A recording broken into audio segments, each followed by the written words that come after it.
Sun City.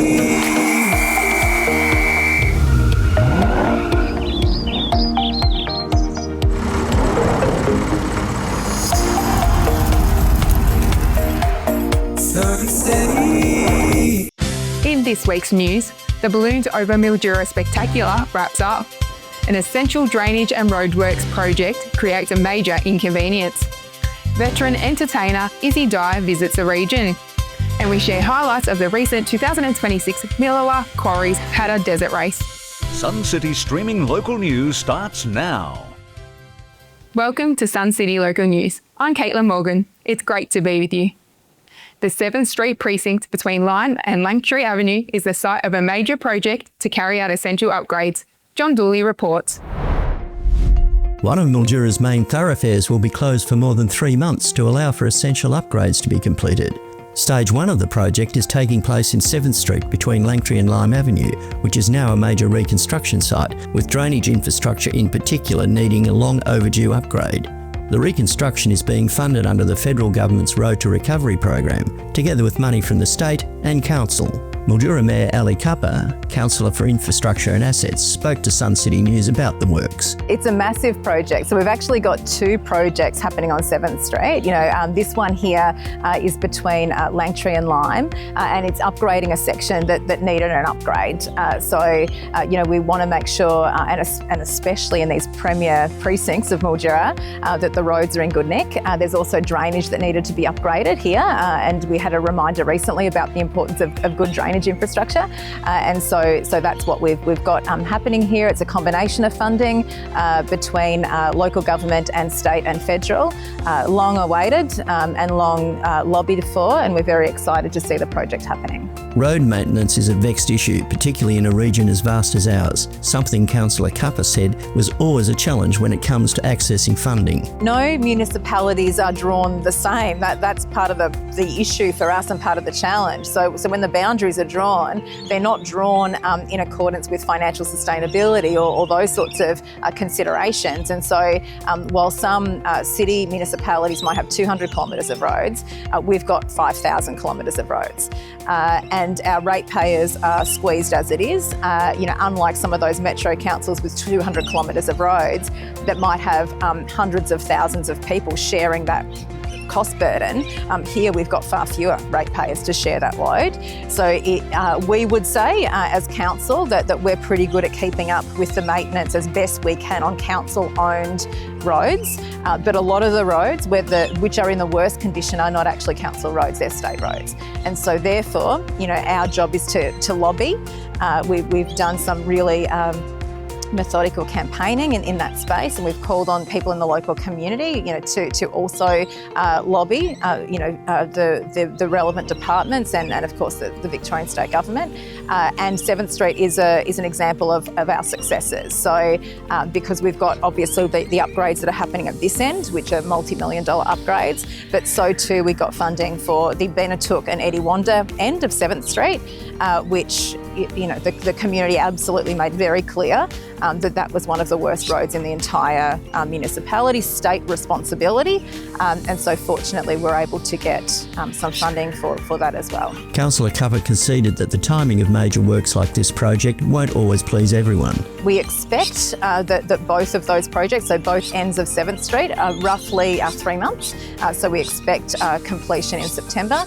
We absolutely acknowledge that there is inconvenience and that always happens. When we're talking about our roads in such a thriving, busy place like Mildura, we thank members of the community and especially businesses along this stretch for their consideration and their patience. What we can say is that this is short-term pain for what we believe is going to be certainly long-term gain in this premier part of our town. One business that has been impacted is the CBD parking station, which is currently unable to give access to vehicles. Whether that will be the subject of a compensation claim will remain to be seen. John Dooley, Sun City News. The Monash University's Big Red Kidney Bus was in Mildura recently, and Sun City News made a visit. Kidney Health Australia's Big Red Kidney Bus was in Mildura recently, setting up camp at the Big Four Holiday Park in Deakin Avenue from May 25th to June 27. Sun City News met up with registered nurse Annette Pesant, who was one of the visiting clinicians helping to deliver the dialysis treatment to holidaying patients. It's been a fantastic visit this trip. It's given a lot of people the opportunity to be able to spend time with their family in particular. We've had people from Queensland, people from all over Victoria, and people being able to enjoy time with their loved ones and also just have a break away from cold, wintry, regular Melbourne most of the time. When you're on dialysis, you need to come 3 times a week for 4 to 5 hours each time, and it is for the rest of your life until you get a kidney transplant. So it does impact your life, everything, your social life, your work life, relationships, and just to be able to have a break and for the family as much as for the person, a real wind down. And even for those who are on home dialysis, it allows us to take care of the treatment for them so that they can have a relax as well. Mildura-based Public Hospital's Nurse Unit Manager for Renal Dialysis Services, Edson Avisido, was visiting the Big Red Kidney Bus as well to say hello to the travelling clinicians. There's a lot of freedom for our dialysis patients from other part of Victoria in the regional area, but also interstate. So this is an amazing initiative from the Kidney Health Australia and also the Monash University. It's very fantastic. It's amazing that they come to Mildura every year, and it's really a very good opportunity, not just for the patients themselves, but also for their family and relatives. Thank you. Yeah, and marvellous that they can be on holidays and have the freedom to move around and yet still have their dialysis, and it's a very involved process. It is indeed. Dialysis is not just a treatment, it is really a treatment that requires a lot of attention, and it's a specialized treatment, and it is very good for all of them that they can travel and visit our region. Other staff from the MBPH dialysis unit took the opportunity to do a tour of the bus while it was in Mildura. Seeing a lot of changes over the years to how we deliver dialysis and how our service has changed. Yeah, and it's just amazing that people have the opportunity to be able to come and have a holiday and because they've got very restricted lives, being stuck on a machine three days a week forever for most people. So it's amazing that they can get the chance to have a holiday and go away and enjoy a bit of life as well.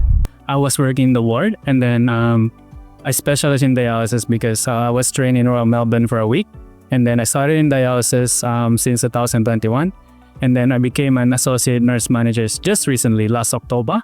And then we've been looking after our patients here in Mildura, and then it's like their family to us because we've been seeing them like 3 times a week, and then they've been spending in our unit for 4 to 6 hours, depends on the prescription. After its 1-month stay in Mildura, the Big Red Kidney Bus was heading for Daylesford, Lakes Entrance, Torquay, and then to Rosebud on the Mornington Peninsula, all lovely holiday spots. What a great concept for the provision of daily dialysis treatment while you're away from home. John Dooley, Sun City News. What a wonderful service that bus provides. The Balloons over Mildura Hot Air Balloon Spectacular has wrapped up. Ian McWilliams reports. Balloons over Mildura got off to a spectacular start on Saturday evening with the Balloon Glow event held at Brian Waitman Oval. While spectators entered the ground, grabbed some food and found their vantage points, balloon crews assembled ahead of the grand parade. It's there that we caught up with Ben Gowers.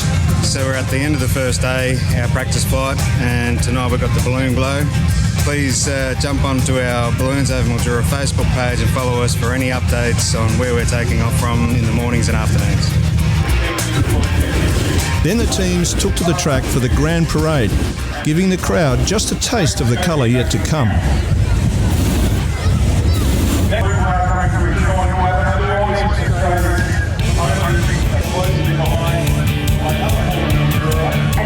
A formal opening was conducted, while out on the oval, crews moved to their dedicated positions and prepared to inflate their balloons. With everything set, the crowd helped count down to the start of the action, to be held in total darkness.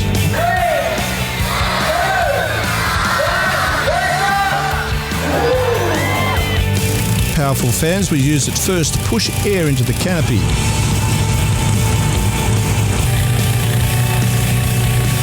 And then, here and there around the ground, the gas burners began to ignite to fully inflate the balloons.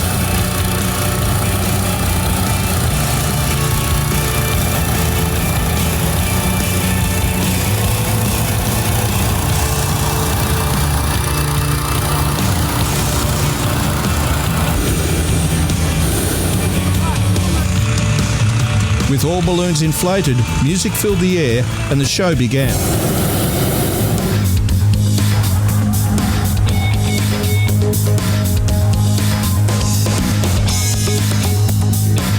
For those in the stands and around the ground, it was a matter of sit back and enjoy the show.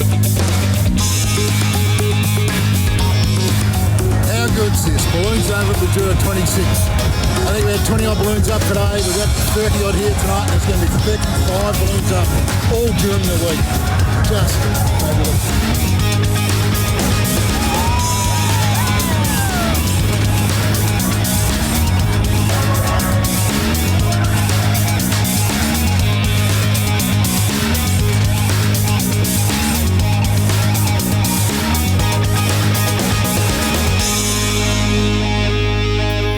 Early the next morning, our cameras spotted balloons south of Redcliffs launching for day one of competition.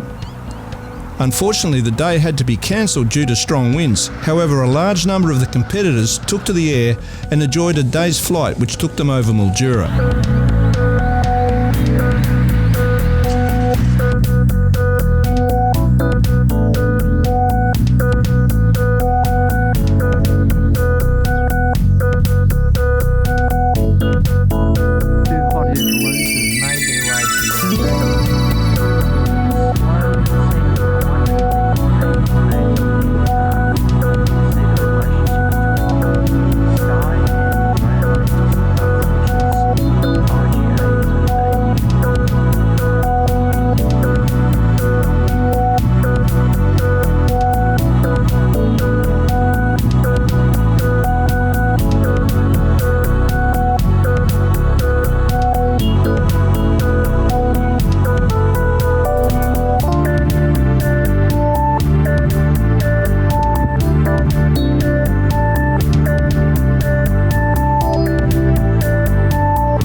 Although some wet weather did put a little bit of a dampener on the Balloons over Mildura event's final days, it was without a doubt a flyaway success. The Mildura Festival was also the second round of the National Grand Prix, a training prelude to the World Championships to be held in Poland in mid-September this year. On average, 30 hot air balloons a day were in the air every day, making for an amazing spectacle at locations right across the district.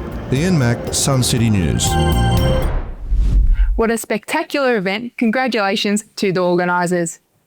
A name that will be familiar to some of the more senior viewers is Izzy Dye, and the veteran entertainer was in town recently.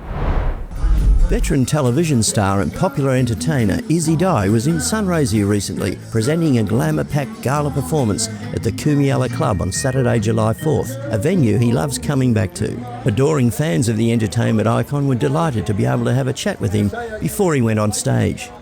One of the most colourful performers of song and dance, Izzy dazzled club members and guests who enjoyed his broad repertoire of songs, hitting the dance floor to jive the night away to the great music. Sun City News had the opportunity to speak to the 80-plus-year-old immortal entertainer. I love coming back. We come back to the Kumiella Sports Club many times over the years, and they've been very supportive of my shows, which is great. And I love bringing all different artists up from Melbourne to do different genres, whether it be a Roy Orbison show or a Elton John, or tonight we're doing songs of Motown and ABBA. So, look, it's a bit of everything. The whole idea, I think, is coming back again and again and enjoying everyone's company, because we get to see the same people over and over again, and we've been coming back for years, which is a really humbling thing. It's great. This handsome couple certainly were tripping the light fantastic and loving every minute of Izzy's show.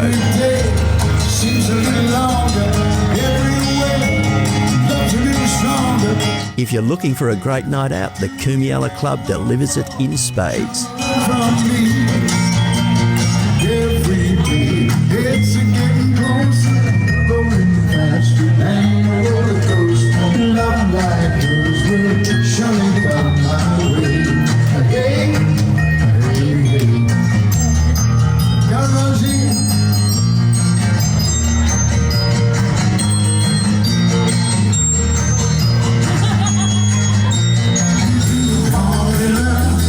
It's so you want love.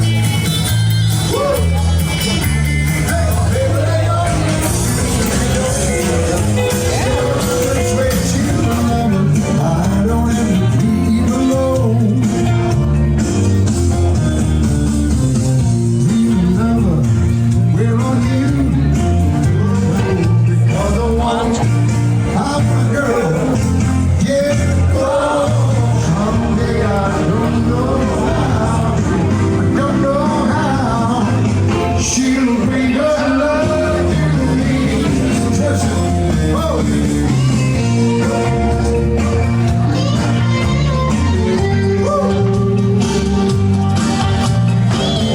John Dooley, Sun City News.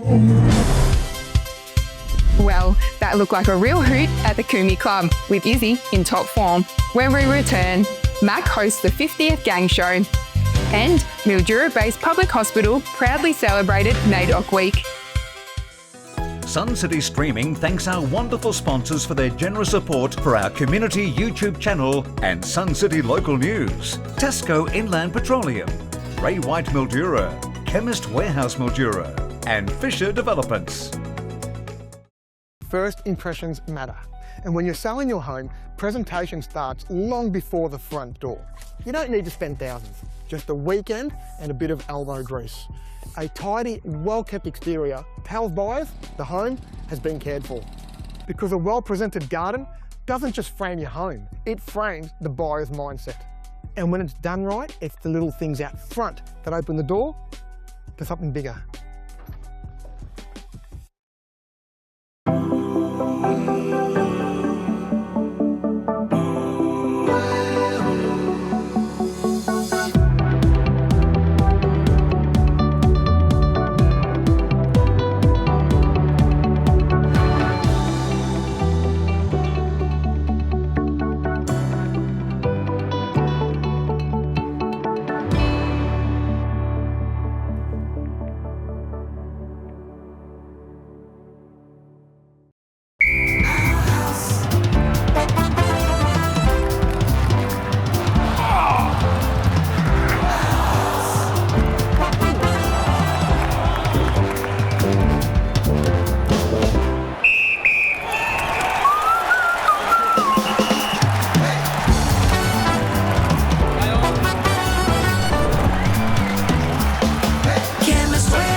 Discover Black Milk Specialty Coffee, Mildura's first true coffee institution, pouring premium 5 Senses coffee on our Synesso MVP machine, paired with fresh creative breakfast, brunch and lunch. Black Milk Specialty Coffee, 51 Deakin Avenue, Mildura.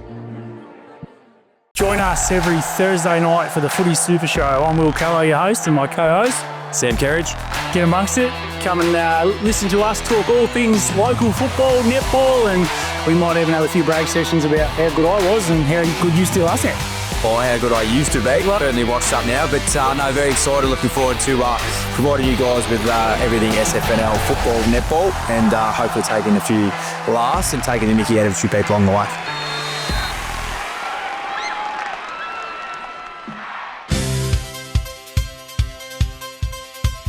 Welcome back to Sun City News. I'm Caitlyn Morgan. The 50th Gang Show was held recently, and our arts reporter Kay Horton was there. The Sunrise Youth Gang Show celebrated its 50th anniversary with a star-studded array of performances at the Mildura Arts Centre, which concluded on Sunday, July 4. Along with almost 500 other people, I was privileged to attend one of the performances. Let's take a look at the highlights.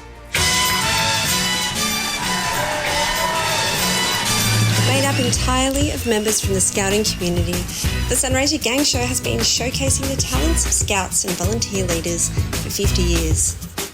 Sophie Lockhead says performing in the gang show is one of the highlights of her year. This is my 8th year in gang show and my 2nd year in full cast. I was in junior cast for 6 years.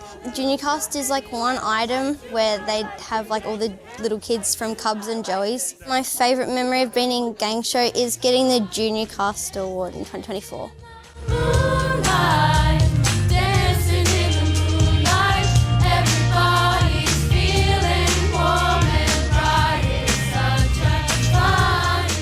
That strong sense of community is what keeps many performers coming back, with cast member Zach Verladen describing Gang Show as more than just a show.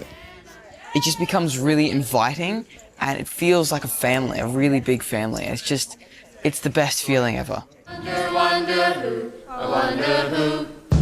wrote the book of life. Up my nose, on your chest. On my chest, on your sleeve, on my sleeve, on your waffles, on my... The celebrations extended beyond the stage on Saturday night, with a special anniversary event bringing together past and present members to celebrate 5 decades of Gang Show and the people who have helped shape its legacy. Assistant Director Nigel Hoyle reflects upon the impact Gang Show has had on his life in the last 40 years. So my involvement with Sunraysia Gang Show started in 1984 when I came and saw the show and I thought I'm going to be in that. So I applied for the 86 show and now my children, all my children have been involved in the show. The 2 youngest are now on stage with me. From the moment I stood on the stage for the first time for Sunraysia Gang Show, I looked out in the old Arts Centre Theatre and I thought, this is where I belong.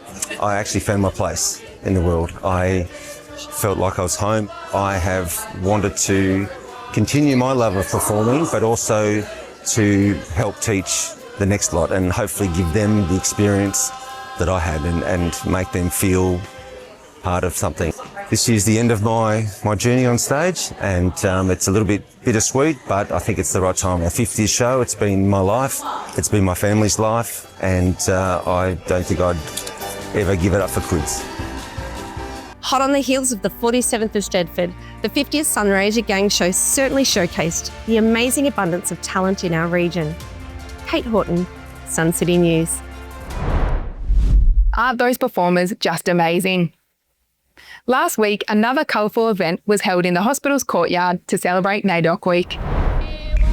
NAIDOC Week 2026 celebrated 50 years of the Indigenous community's most important annual event.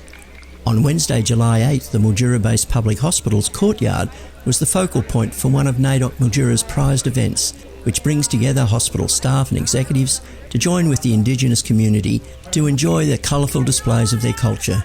Arts and crafts were showcased, along with traditional dance, a smoking ceremony, and storytelling from much respected elder Uncle Brian Hunt, who also recited some poems and sang a song or two. I was born in 1944 in the outback town of Burke, an old Darling River town where my father used to work. Eldest in the family with 2 girls and 7 boys. Mum's 2 girls, her precious pearls, and we boys made lots of noise. Then in 1955, downriver we moved southwest. Mum and Dad had decided to move Woodby for the best. Wilcannia on the Darling we had lived for 7 years, where Mum's dad was a fisherman. We shared our joys and tears. Mum encouraged us to learn to play music and to sing. With maternal love she gave, to us made everything. A hard-working family man, Dad drove trucks and skinned roos to put clothes upon our backs, and for each he bought new shoes. Then in 1962 moved downriver to the south, to Curlwa, down near Wentworth we fed each family mouth. For many years I picked fruit with sisters and each brother, helping our Mum and Dad make a living for each other. As I look in the mirror, I'm surprised each day to see a strange-looking old fella who just looks so much like me. His hair is full of silver and his teeth are filled with gold. His face is creased with wrinkles, and to me, he looks so old. Uncle Brian then entertained the gathered audience with a song. It's a little song I'd like to sing for you that I composed about the Murray cod, simply called this one Pondy.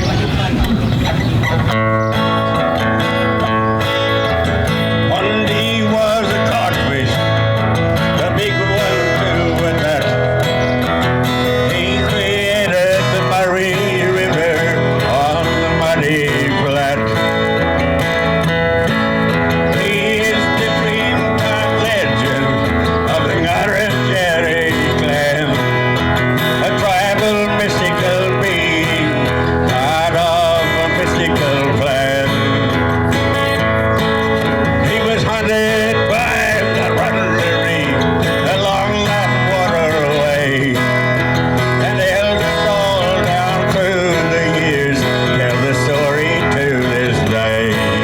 It was then time for the smoking ceremony.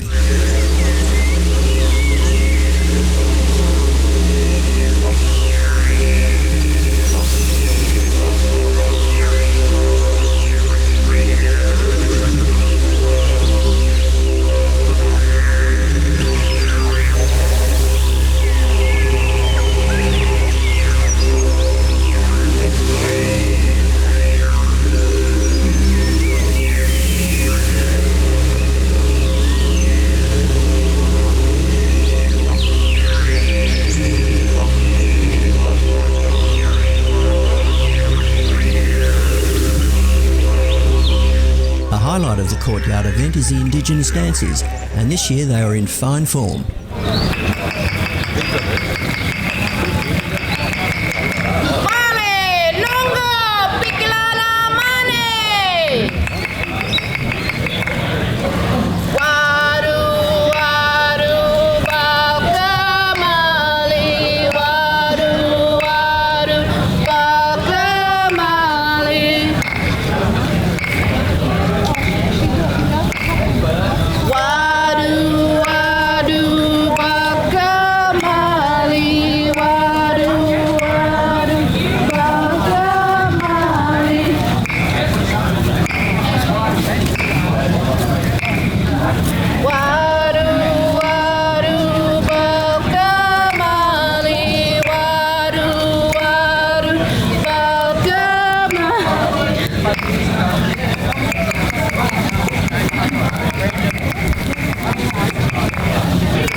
Well, it was another wonderful event at the hospital to celebrate the 50th anniversary of NAIDOC Week in Sunraysia.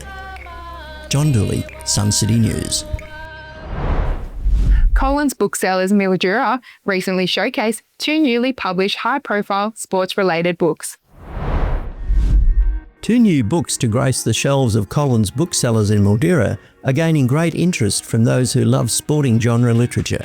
One of these is Citrus Bob's Ashes Diary 2526, the work of local sports historian Bob Utba and some other contributors. The other publication is author Toby Prime's Famous Flags Great Local Grand Finals. Citrus Bob's Ashes Diary 2526 is the latest cricket book by local author and sports writer Citrus Bob Utba, which was published on June 17 this year. The book is an anthology and diary that captures the enthusiasm, knowledge and nostalgia of the Ashes, and it features contributions from various writers. Sun City News caught up with Citrus Bob at Collins Booksellers in Mildura at his recent book signing, where I was honoured to have Bob sign a copy of his book for me.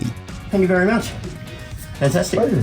Cricket is my love. This is a book that we do each Ashes series, and it's a compilation by not only myself but 4 other people who are interested in the game of cricket and who love to write. So I've got a former ABC announcer in Dan Lonergan. He's one of the people involved. Dr. Heather Lee, the only female of the group. Heather is a fanatical female sport person, and she will be involved. Plus, Rabbit in the Vineyard is a guy who from South Australia as well, and myself. So, put them together. We each do a day's play of the 5 test matches, however long they last, and just put it into a book. So what you're getting is a book about the last Ashes tour held in Australia, and from people who, as I said, love the game but want to also have their words out there for other people to see. And I think from my point of view, it's the historical nature of the book itself. Not many books are produced nowadays in cricket with all the scoreboards of every test match. So that's very unique nowadays, because we've got television, people get instant gratification, but this is something we can look at in the years coming, looking back at the 25-26 Ashes series. I'm a purist, I'm a test man from way back. I could not tell you the score in a Big Bash, a T20, 100 they play in England, the IPL they play in India. No, I'm not interested at all. In cricket, you play a cover drive, you play a square cut. They look elegant. They look majestic. Reflecting last week at Trent Bridge in England, they played test number 2,365. So while people say Test cricket is dying, Test cricket is not dying. So you can see my love is the natural game itself. It's still going at Test level. I think it will too. I think it will because the crowds do love to see the various countries play one another, particularly England and Australia. There's great love or hatred between both sides still, going back to the 1860s. So Test cricket will continue. Grand finals, regardless of the level, generate unmatched emotion. The passion is equal, perhaps greater, than that seen on the final Saturday in September on the hallowed MCG. Famous Flag's Great Local Grand Finals is a collection of stories from around Victoria, told by those who've experienced the highs and lows. As shared in this book, the memories from the games last a lifetime. Citrus Bob sat down with Toby at his book signing at Collins Booksellers to have a chat about his recently published book. Oh, good morning, Toby. Welcome to Mildura for the launch of your book. Another boy from the country down in Western District, just out of Colac, weren't you? That's right, Bob. That's where I was raised, went to school, where my parents still live. But spent some time in Mildura following my university studies and got my first job up here and enjoy coming back every chance I can. Yeah, well that was 3 or 4 years you were here, weren't you? Correct, yeah, I was up here for 3 years. Yeah. Still got some friends and connections up here, so I enjoy coming back. Now, you're back here because you've just written your first book, and congratulations for doing that too. That's a wonderful start of probably a new career for you in writing books. But tell me a bit about the book.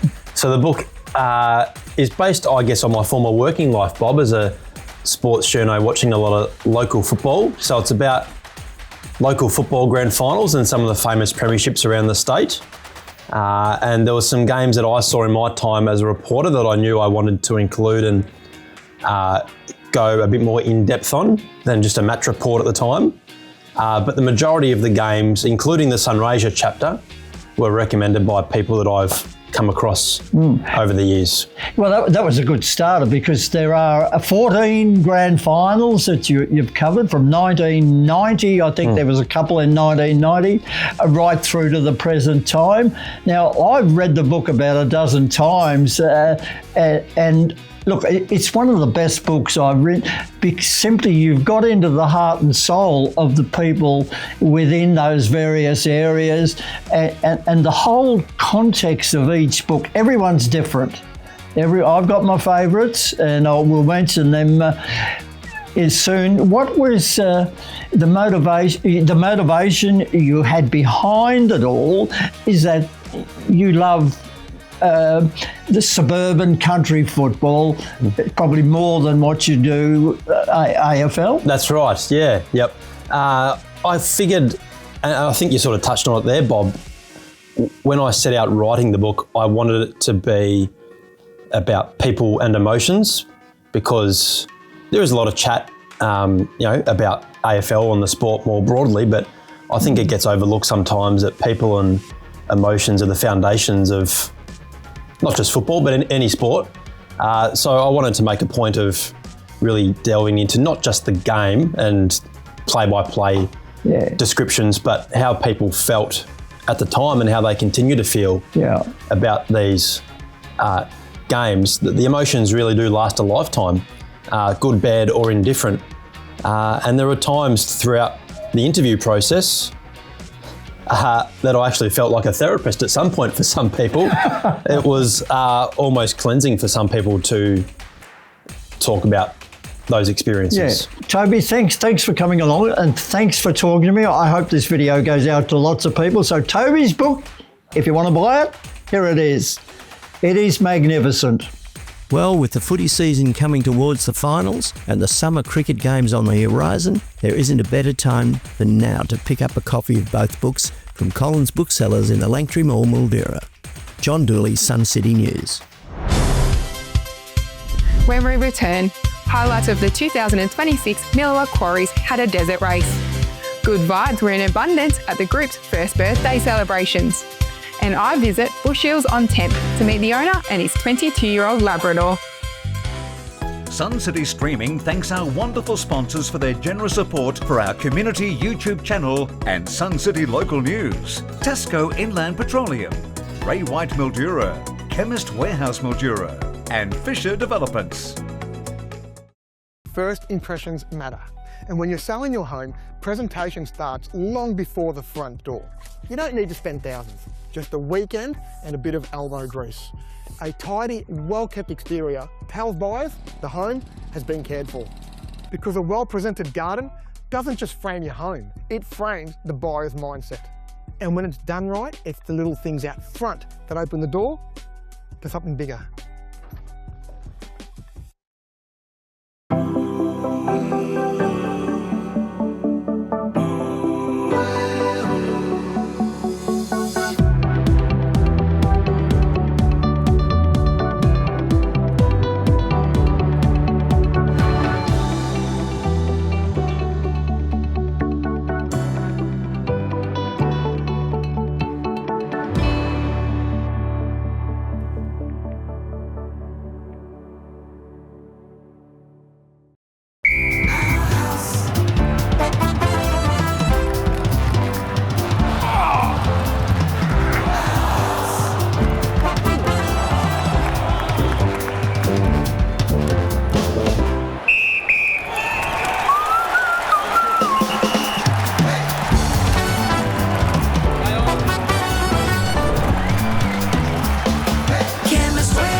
Discover Black Milk Specialty Coffee, Mildura's first true coffee institution, pouring premium 5 senses coffee on our Synesso MVP machine, paired with fresh creative breakfast, brunch and lunch. Black Milk Specialty Coffee, 51 Deakin Avenue, Mildura. Join us every Thursday night for the Footy Super Show. I'm Will Callow, your host, and my co-host, Sam Kerridge. Get amongst it. Come and listen to us talk all things local football, netball, and we might even have a few brag sessions about how good I was and how good you still are, Sam. Oh, how good I used to be. Certainly washed up now, but no, very excited. Looking forward to providing you guys with everything SFNL football, netball, and hopefully taking a few laughs and taking the mickey out of a few people along the way.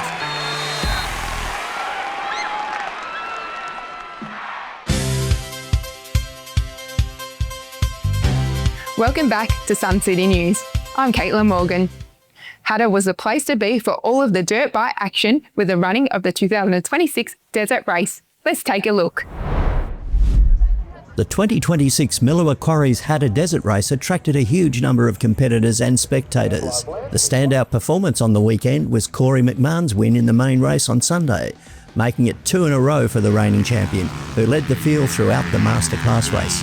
A gruelling 8-lap 300-kilometre senior marathon, which saw McMahon finishing in 4 hours, 11 minutes and 39.84 seconds. Let's take a look at some of the action.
Hattah is always a great event. Well done to all those involved in staging and competing in this iconic dirt bike spectacular.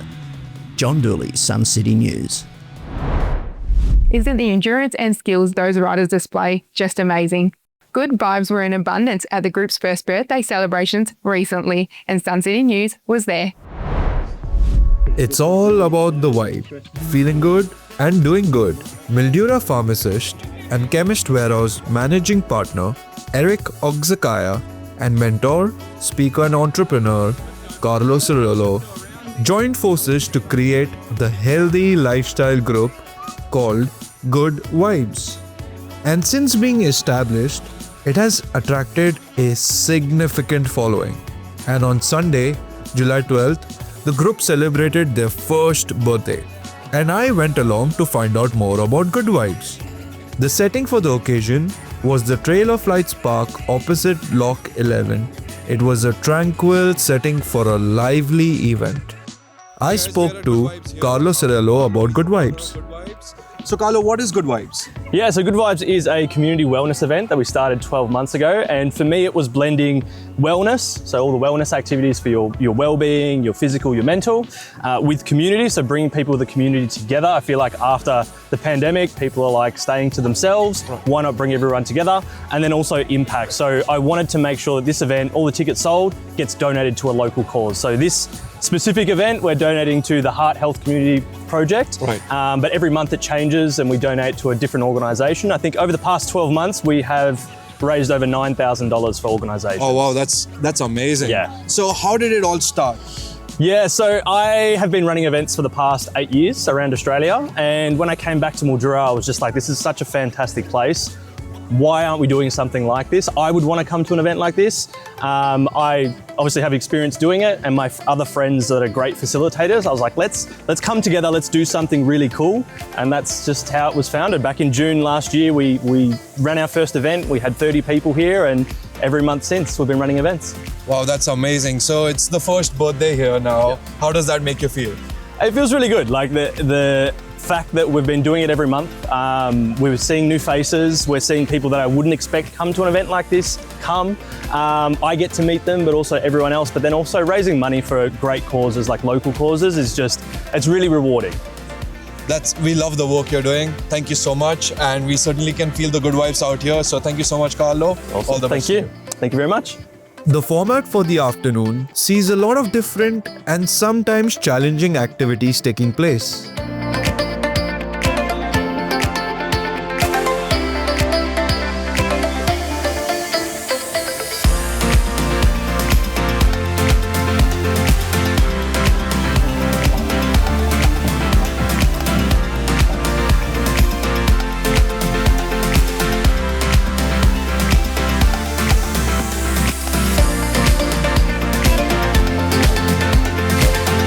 After watching some of the wonderful different exercises, I spoke to a range of people, including yoga studio owner Irina Beg. Irina, what's your part in Good Vibes? Can you please tell us? Here at Good Vibes, I'm facilitating a yoga practice. About 15 to 20 minutes. We get to move under the open sky, take a deep breath, and just enjoy a moment of presence with the entire community. What do you think has an impact on the people that do this activity with you?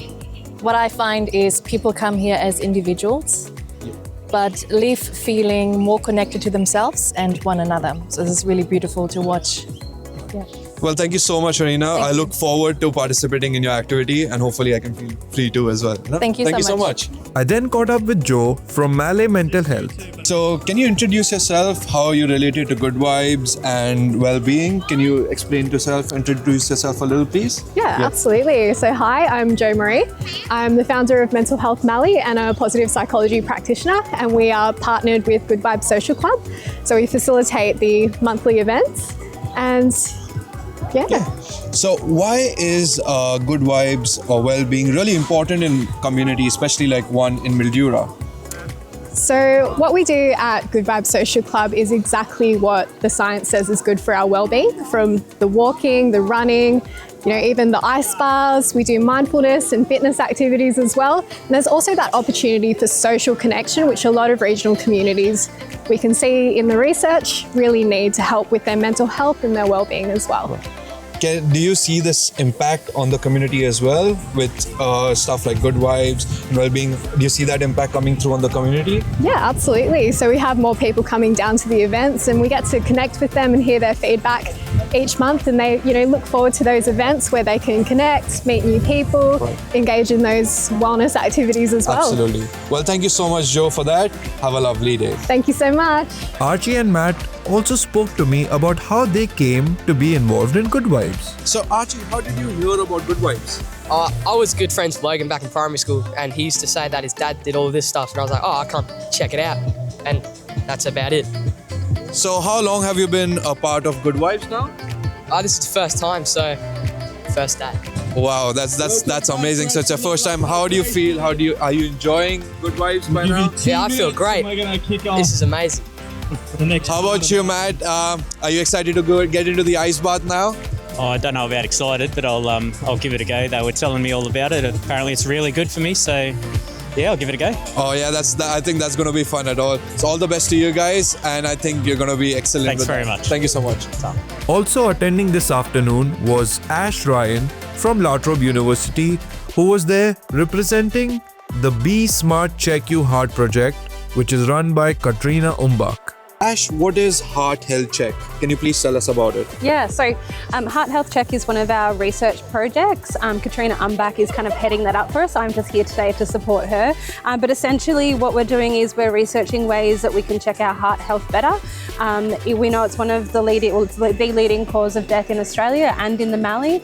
And so these guys have worked on this amazing kit that can get posted out to people, really simply check your heart health, or you can go to one of the participating pharmacies and check your heart health. That comes back to us, we collect the data, but also there's notification if you need further assistance with your GP, and obviously ties in beautifully to Good Vibes Today, which is all about wellness. That's amazing. So how can people join this? How can they help? How can they sign up? Can you tell us about that as well? Yeah, so we're looking for participants between 45 and 79 years old that haven't had a heart health check with their GP in the last 12 months and don't currently have a heart condition. And so it's really simple. You can go onto the website, fill in a form, and we will send a kit out to you. Or if you see us at one of the events in town, you can come scan a QR code or fill in a paper-based form, and it's super easy. Perfect. Thank you so much, Ash. It really is a silent killer, so please sign up. Do what best you can do for it. Thank you so much. And then it was ice bath time. That's when I had an opportunity to talk to Eric. And then the lovely Karala, who also braved the ice bath challenge. Out here we've got Eric. He's another founder of Good Vibes. I thought this would be the best time to get him interviewed because he'd answer truthfully. So a bit of a quiz, Eric. How many events have you done so far? With Good Vibes, this is our 11th one, but I think I've 120 ice baths so far. So Carla's done a lot more than me, but it does not get easier. Doesn't matter how many you do, each time you get in, it's as hard. Well, would you say this is one of the best ones you've ever had, or the toughest one yet?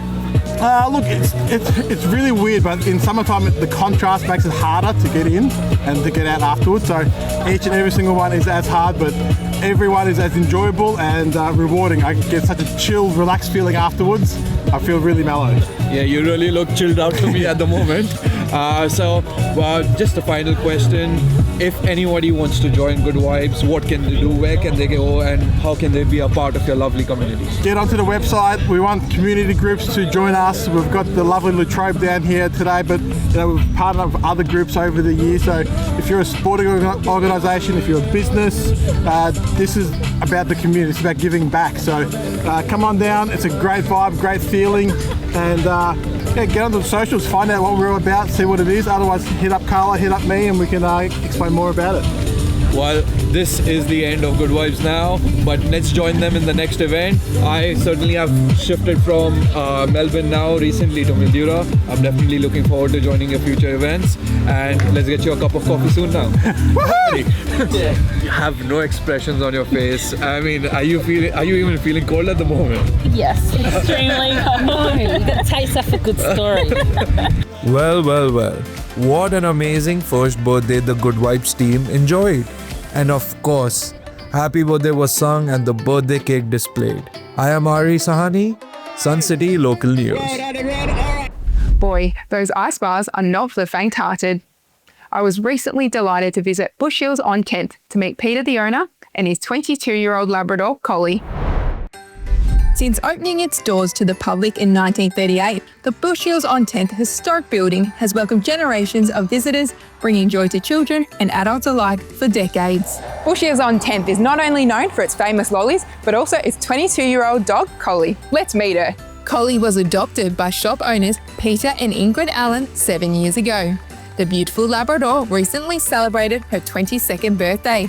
That makes her the equivalent of well over 100 years old in human years. We have posted on Facebook a little while ago this story about her reaching the age of 22, and other people have posed the question, is she the oldest dog in Victoria? Now, since then, we've had over 35,000 people have done likes through various add-on type, it gets shared with other communities, and not one of them has said, no, we've got an older dog. So we're now starting to believe that maybe she is. We really don't know, but it's a pretty good milestone where she is. And yes, as you mentioned, the record, particularly for a lab, is 27, which was in Nova Scotia, Canada. That was a number of years ago. The dog, of course, is no longer around. Maybe she'll get to that, who knows? And what do you think to believe the secret to her success for such a long life is? Yeah, now that one we don't actually have a quick answer for. But she's not too phased about things, does a lot of sleeping, of course, now that she's got a few years behind her. She has 2 meals a day, one in small meals, one in the morning, one late afternoon, and that seems to get her through the day without any real problems. And she just keeps on living. I mean, she has been crook a couple of times, but she's pulled through without any real drama. She's got a little bit of arthritis, which causes her to limp around a bit, but she's not very quick on her feet. We take her for a walk each day, probably 100 metres is far enough to wear her out, and then that's good for a snooze for another hour. So she has a pretty easy life. And does she frequent the shop much, and does she have a little favourite treat? I know dogs can't have chocolate, but... Well, she's a Labrador, so she likes everything. And yes, no chocolate, definitely.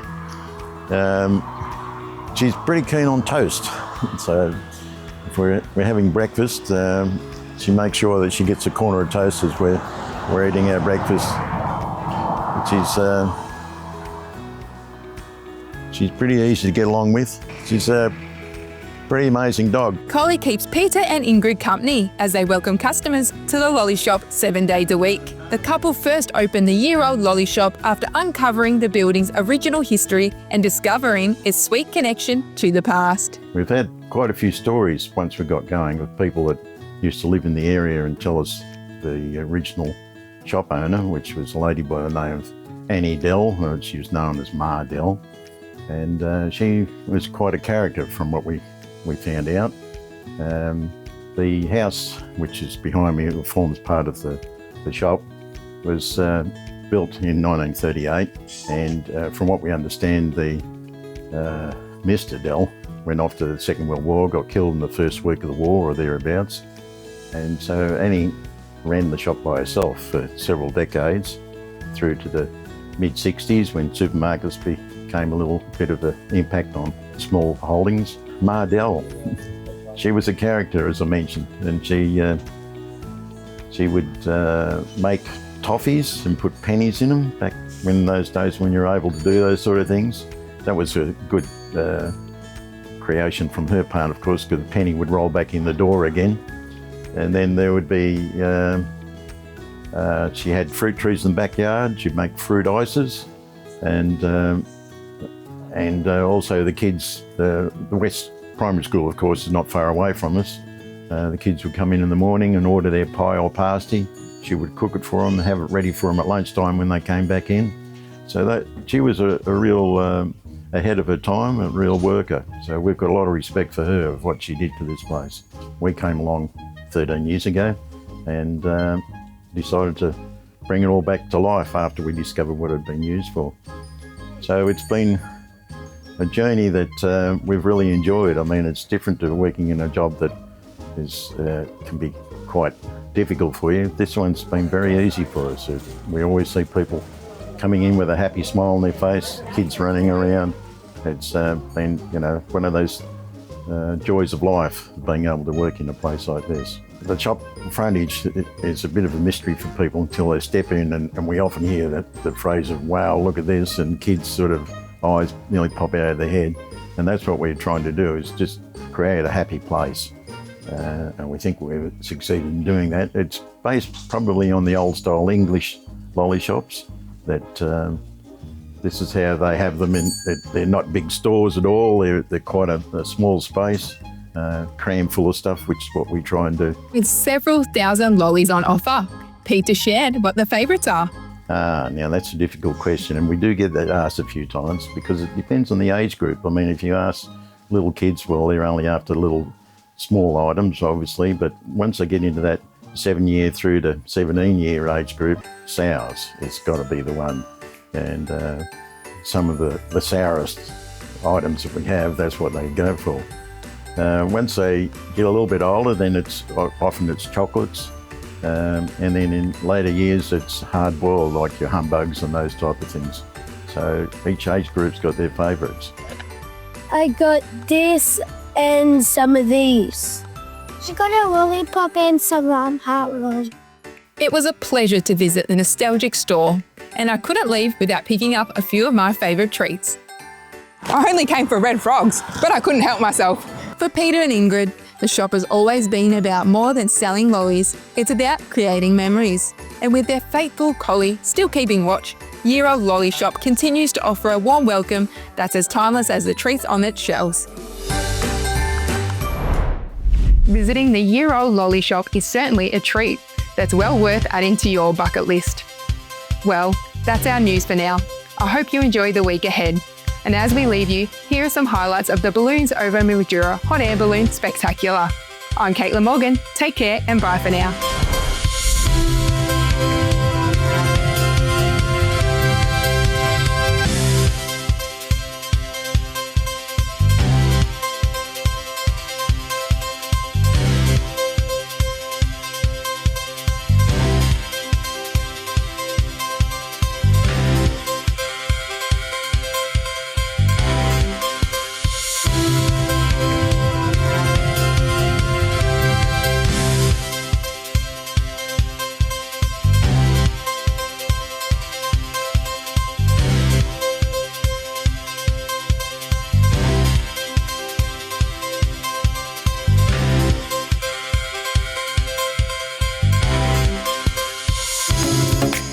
Southern City.